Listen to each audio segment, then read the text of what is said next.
નમસ્કાર. કટિબંધ news channel પેપરના તમામ વાચકો, દર્શકો મિત્રોને ઉત્તરાયણ નિમિત્તે ખૂબ ખૂબ શુભકામનાઓ. દર્શકો, આપણે વડોદરા શહેરમાં જે લોકો રહીએ છીએ તેમને શહેરની પરિસ્થિતિ વિશે ખૂબ જ સારી જાણકારી હશે. કારણ કે વડોદરા શહેરમાં છેલ્લા 10 વર્ષથી જે એક શાસન બીજેપીના કેટલાક કાઉન્સિલરોનું ચાલી રહ્યો છે અને એમના દ્વારા એમને ટિકિટ મળી જાય છે અને જીતી જાય છે, જેનું મુખ્ય કારણ દેશના વડાપ્રધાન નરેન્દ્ર મોદી છે. તેમની કાર્યસિદ્ધિ એવી છે કે તેના લીધે દેશ દુનિયામાં ભારતનું નામ થઈ રહ્યું છે અને તેના પરિણામે દરેક શહેરવાસી માત્ર મોદીને જોઈને જ વોટ આપે છે. આવી જ પરિસ્થિતિ વડોદરા શહેરની છે. વડોદરા શહેરમાં જે લોકો રહે છે તે લોકો માત્ર નરેન્દ્ર મોદીને જોઈને જ વોટ આપે છે.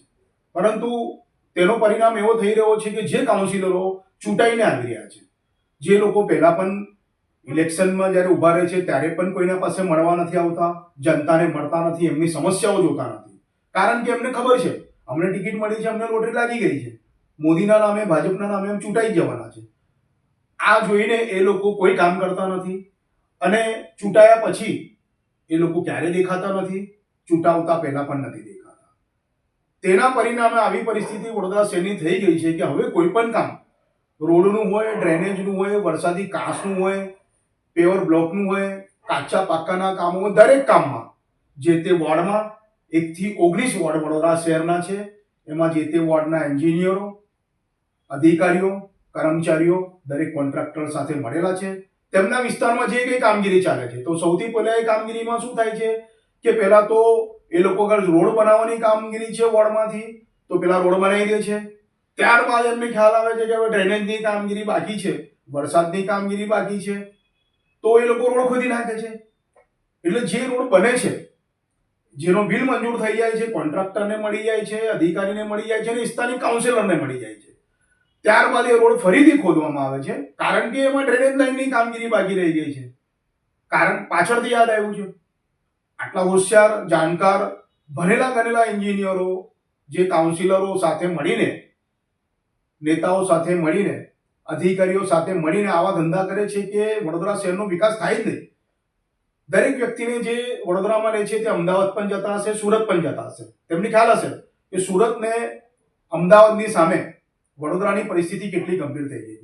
તો હાલ છેલ્લા કેટલા સમયથી તમે જોતા હશો કે દર વરસાદ પછી ભૂવાઓ પડી જાય છે, ડ્રેનેજ વરસાદની કાંસોમાં લોકો પડી રહ્યા છે. હાલ માંજલપુરના અંદર જ આવી ઘટના બની કે એક વ્યક્તિ ખુલ્લી કાંસમાં પડી ગયો, ડ્રેનેજની કામગીરી ચાલતી હતી તેમાં, અને મૃત્યુ પામ્યો. તો આવા લોકો છેલ્લા 10 વર્ષમાં કટિબંધની જાણકારી મુજબ 15 થી લોકો વધારે છે જે લોકો ખાડામાં પડવાના કારણે મૃત્યુ પામ્યા છે.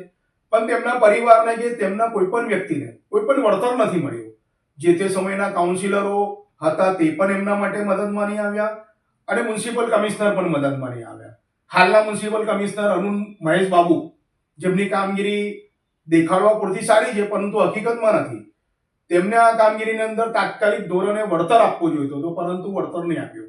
તો શું વડોદરા શહેરમાં ખુલ્લી ગટર, વરસાદી કાંસ, ડ્રેનેજની કામગીરીમાં ચાલતા ખાડાઓ, તેમાં લોકો પડીને મૃત્યુ પામતા જ રહેશે કે લોકો જાગૃત થશે? જો હવે લોકો જાગૃત નહીં થયા તો આવનારી ચૂંટણીમાં અમે તો માત્ર મોદીને માનીએ છીએ અને એમની કાર્યસિદ્ધિને અમે પણ માનીએ છીએ, પરંતુ અહીંના જે નેતાઓ છે જે માત્ર દુરુપયોગ કરી રહ્યા છે તેમને સબક શીખવાડવાની ખરેખર જરૂર છે.